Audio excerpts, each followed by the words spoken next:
The first lie I told myself was that I could open the box and still remain the same person who had closed it. I sat with the Flannan folder for a long time after Chapter 1 ended, after the note, after the initial, after the neat cruelty of the instruction. Page 18 removed under instruction. Do not reference removal in public index. That is the kind of sentence that changes the air around you, because it means the mystery is not an accident. It means there is intent, administration, a hand that reaches into the past and edits it with the confidence of someone who believes they want to be questioned. And if you've lived long enough under institutions, schools, churches, governments, families, you recognize that confidence immediately. It's the confidence of someone protected by silence. I opened the folder again and tried to work like a professional. Tried to treat it as a case.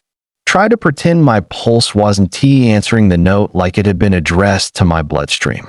I told myself, start with what's knowable. Start with what exists. That is how you survive in an archive. Not by chasing theories, by chasing paperwork. So I began with the obvious, the public version. The story most people think they know. 3 lighthouse keepers on Eilean Mòr, Flannan Isles, December 1900. A relief ship arrives. The light is operating, but the men are gone. The door is closed. There are signs of sudden interruption, a meal left, a chair, a sense of panic preserved in rumor. No bodies. A lighthouse that continues to do its job after the men have stopped doing theirs. It's the sort of story that invites the supernatural, because people hate the simpler truth, that men can vanish without meaning, and the world can keep turning its machinery without noticing the missing pieces. But paper doesn't care what people hate. Paper only cares what people can prove. I went looking for proof. Inside the box, the supplemental materials were arranged like someone had tried to impose order on panic after the fact. A typed summary, too tidy. A few copied reports with margins corrected by other hands. Ledger fragments. A list of names written out as if spelling them fully could make them return. James Duckett, Thomas Marshall, Donald MacArthur. There were also gaps. Not blank spaces, shaped absences. Places where something had been referenced, then removed with enough care that the removal itself was meant to disappear. That's the thing about good erasure. It doesn't just delete content. It deletes the evidence that deletion occurred. But M wasn't perfect. M left the note. And if M left the note, then M was either arrogant or afraid. Both are dangerous. I found a line in the typed summary that I couldn't let go of. A single sentence buried among procedural language. Evidence of prior administrative contact not recorded in the telegram register. I read it 3 times. Prior administrative contact. Not recorded. That meant that before the relief ship arrived, before the official discovery, someone had reached out. Someone had communicated. Someone had sent or received something that the public record did not acknowledge. In other words, the register would contain a wound. And wounds, in my line of work, are more honest than testimony. I stood up and realized I was already doing it. Already breaking the quiet rule that keeps archivists alive. Don't escalate. Escalation turns curiosity into conflict. Conflict turns research into investigation. Investigation turns into enemies. Still, I climbed the basement stairs. Every step upward felt like leaving a confession unfinished. The main floor of the archive always looks calmer than it is. Bright enough to pretend. Orderly enough to soothe the public. The kind of place people bring children on school tours so they can be shown history without being exposed to what history actually does. Mara was at her desk. Of course she was. She looked up as I approached, and her gaze landed on my hand. The paper cut had stopped bleeding, but the stain remained, a small dark mark at the edge of my thumb. Paper bites, she said. It does, I answered. My voice sounded too controlled, like a person trying to convince themselves they're not in trouble. Mara didn't smile. She never smiles the way most people mean it. Her expression is not unkind, just withheld. as if she learned early that giving warmth away invites someone to demand more of it. "What are you working on?" she asked. That question can be friendly in most workplaces. In an archive, it's a gate. It determines what doors open for you, which catalog numbers you're allowed to touch, which keys you're trusted to borrow, and which questions you're permitted to ask without becoming a problem. "In Miss File," I said. Mara's eyes sharpened slightly. "From where?" "Basement." She closed her ledger slowly, as if finishing a chapter she didn't like. "And what kind of misfile lives in the basement and makes you bleed?" I could have lied cleanly. I could have said donation inventory, shipping manifests, parish ledgers. But the trouble with clean lies is that they require you to remain clean yourself. And I had dust on my cuffs and blood on my thumb, and that note burning behind my eyes. "It's maritime," I said. Mara's gaze held mine like a paperweight. "What seal did it have on it?" I didn't answer fast enough. Mara's voice softened, not into kindness, into certainty. "You always start shaking when you see the board seal," she said. That landed like a hand on the back of my neck. Because she was right. Because the shaking wasn't new. And because the fact she noticed meant she'd been watching me longer than I wanted to believe. "Mara," I said carefully, "I need access to the telegram register for December 1900. Something in her face stilled further, as if a muscle had tightened behind her eyes. "No," she said. "No." I repeated, the word too sharp in my mouth. "No," she said again, calmly. "You don't." "I do." "You want it," Mara corrected. "There's a difference." I leaned forward slightly, lowering my voice the way you do when you don't want the building to overhear. "There's a missing page," I said. "An instruction. Something was removed, and the removal was concealed. If the summary references the register, then the register will." Mara raised a hand, not aggressively. Quietly, like a judge. "Rowan," she said, "stop." I stopped speaking, but my body didn't stop moving forward. That's how obsession works. It pushes you even when your voice is silent. Mara stood and walked around her desk. When she moved, it was with the practiced economy of someone who has spent years controlling spaces. Her footsteps made almost no sound, but I heard them anyway because I was listening too hard. She stopped in front of a cabinet I'd never opened. A plain label, Communications, Historical. She didn't open it yet. She just stood there with her hand near the handle, like a priest pausing before a confessional door. "There are two kinds of people in this work," she said. "Only two?" I asked, but my voice lacked conviction. "To that matter," she replied. "Those who preserve history, and those who correct it." My throat tightened. Mara looked at me as if she could see the exact shape of the thing I never talk about. "Which one do you think you are?" she asked. I wanted to be clever. I wanted to be defiant. Instead, the truth slipped out, thin and ugly. "I don't know." Mara nodded once. Not approval. Recognition. Then she opened the cabinet. Inside were bound volumes. Thick, worn, spines cracked from hands that had turned pages for reasons they didn't always admit.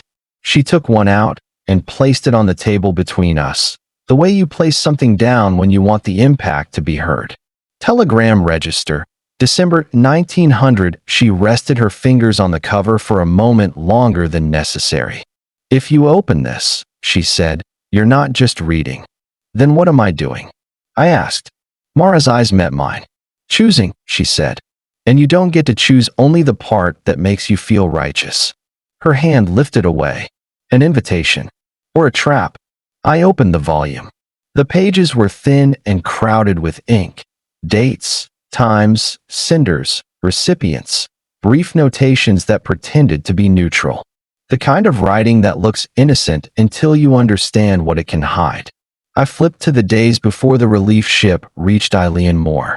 I found the entry range referenced by the index card tucked in the sealed statement S folds, though I hadn't told Mara about that card, and I didn't intend to. Entry 47A. Entry 47C. Entry 48. No 47B. Not torn out. Not ripped away. Something more careful. The numbering had been altered, renumbered, smoothed over, so the gap wouldn't look like a wound. But paper remembers pressure. In the margin, faint impressions remained, like bruises under skin. Something had been written and then erased hard enough to scar the fiber. My hands were steady, but my pulse was not. I took a pencil from my pocket. Never pen. Never pen in an archive. A pen turns uncertainty into permanence, and permanence is not always your friend. Mara's voice tightened. Don't, she said. Don't what? I asked, though I knew. Don't try to resurrect what was buried properly, she answered. I ignored her. I shaded the pencil lightly over the margin, coaxing the ghosts of letters into visibility. At first, nothing. Then the faint outline of strokes. Then, slowly, words emerging like a body rising through dark water. Not all of them. Just enough to hurt. Arriving. Do not record. By order. I felt my stomach drop. By order, I whispered. Mara didn't reply. I looked up at her. By whose order? Mara's face had gone still, and that way people go still when they deciding whether to lie out loud or lie by refusing to speak. Close the book, she said. No, her voice sharpened slightly. Close it. I kept my finger pressed against the margin, as if physical contact could keep the truth from slipping away again. This is proof, I said. This is a bruise, Mara cut in. And bruises don't tell you who hit you. They tell you you were in the room. My mouth tasted metallic. Old fear. Old memory. Mara, I said, why are you stopping me? She stared at me for a long time before answering. When she spoke, her voice was quieter, almost careful. I'm not stopping you, she said. I'm trying to stop what happens after. What happens after? I asked. Mara leaned forward slightly. You think you're investigating them, she said. The board. The lighthouse. The story. She tapped the telegram register with one finger, gentle, but final. But you're investigating a method, she continued. And you don't understand what a method does to the person who uses it. I felt my chest tighten. You're protecting someone, I said. Mara's eyes narrowed. I'm protecting the archive. From what? Mara's answer was immediate, quiet, and devastatingly direct. From you, she said. From what you become when you decide the truth owes you something. My throat constricted. I tried to swallow and found there wasn't enough saliva to make it easy. She knew. Not the details. Maybe not. But she knew the category of my sin. She knew I was the kind of person who could be trained into correction. That I could be made useful. I straightened, forcing my voice to stay level. You don't get to deny access because you're afraid of my character. Mara's lips pressed together slightly. That's not why, she said. Then why? Mara hesitated. And in that hesitation I saw it. The strain of a person holding a line they no longer believes in, but cannot abandon without consequences. Then she said, because this story circulates. What do you mean, circulates? It comes back, she replied. Every so often. Like mold. Like a rumor that refuses to die. And every time it comes back, someone decides they're going to be the one who finally tells it correctly. I held her gaze. And what happens to them? I asked. Mara's expression didn't change, but something in her eyes went colder. They lose their work, she said. They lose their stability. They lose their name inside systems that keep names. She paused. Sometimes, she added, they lose more than that. I felt the hairs rise on my arms. I wanted to dismiss it as intimidation. Institutional theater. But I couldn't, because I'd already lived through a smaller version of it. I'd watched what happened to people whose files became complicated.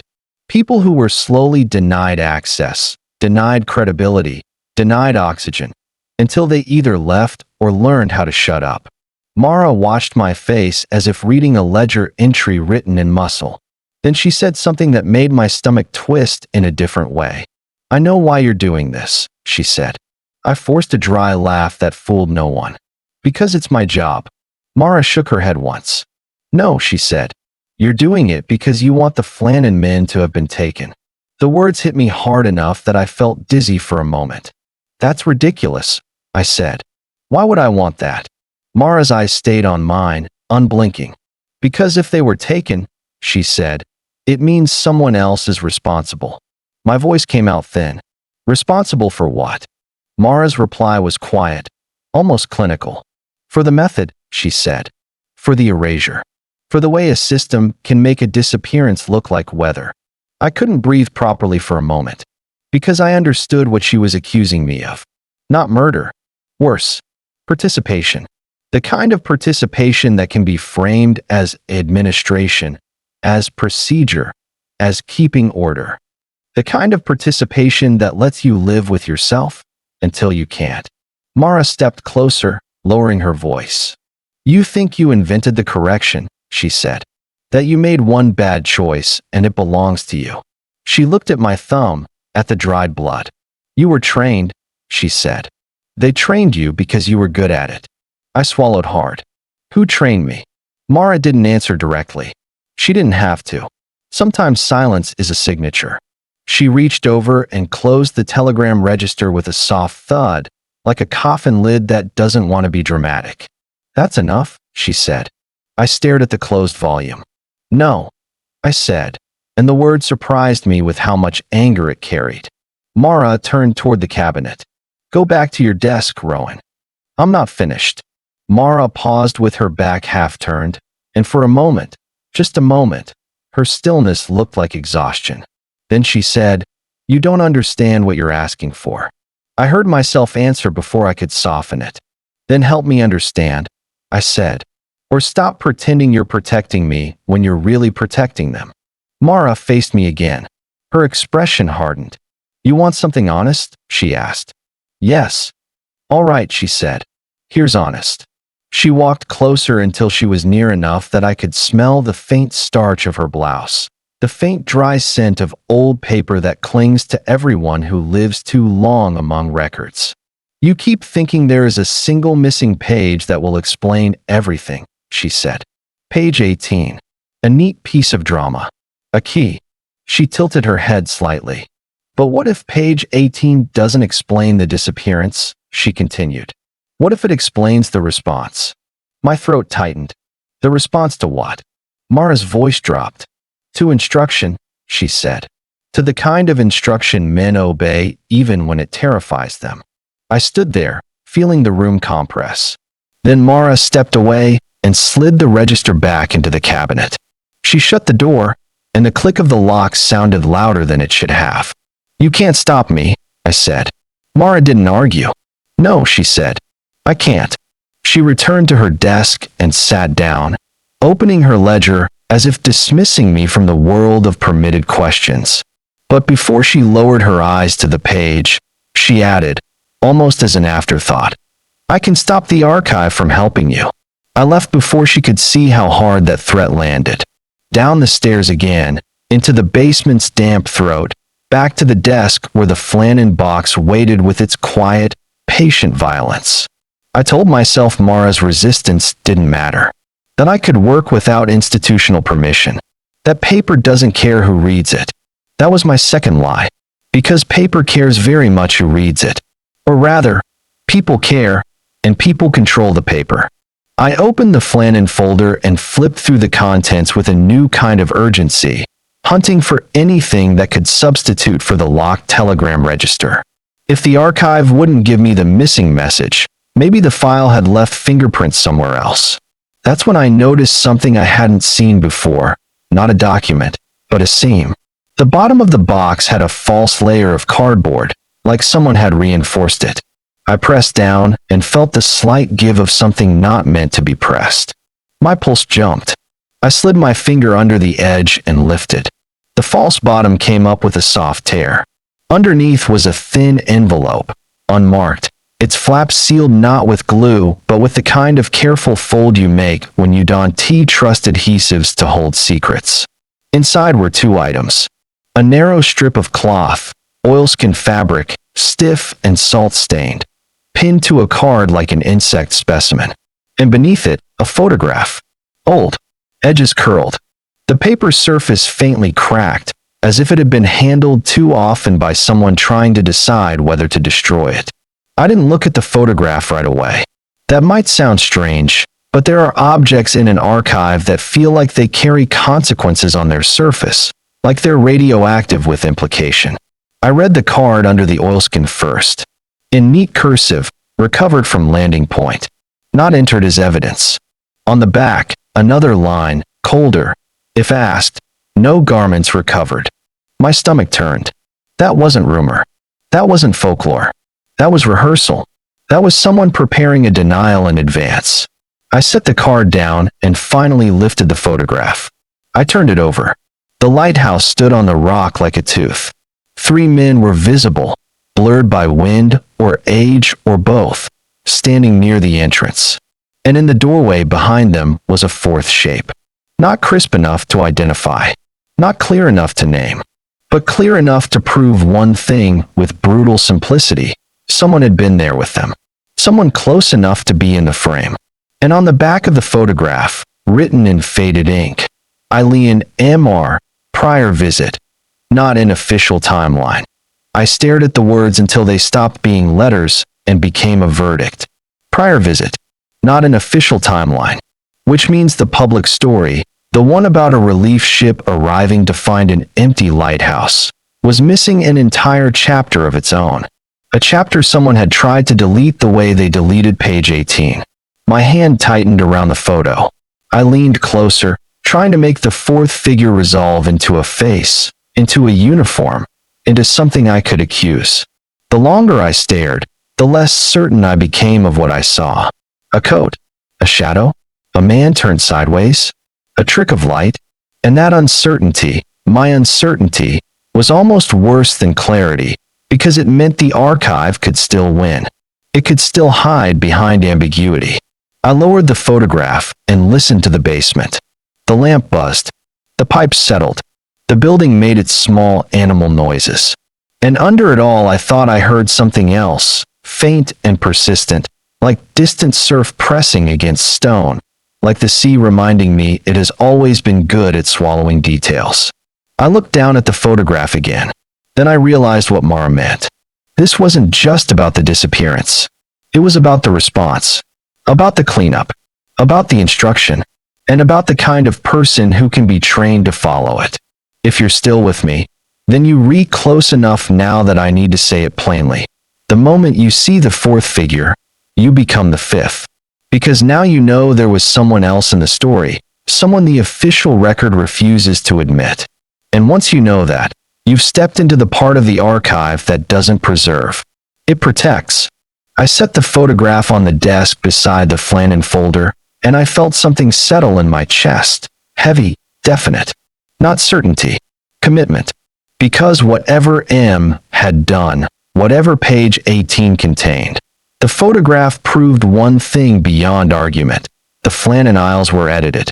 And the hand that edited them is still close enough to leave notes in modern ink.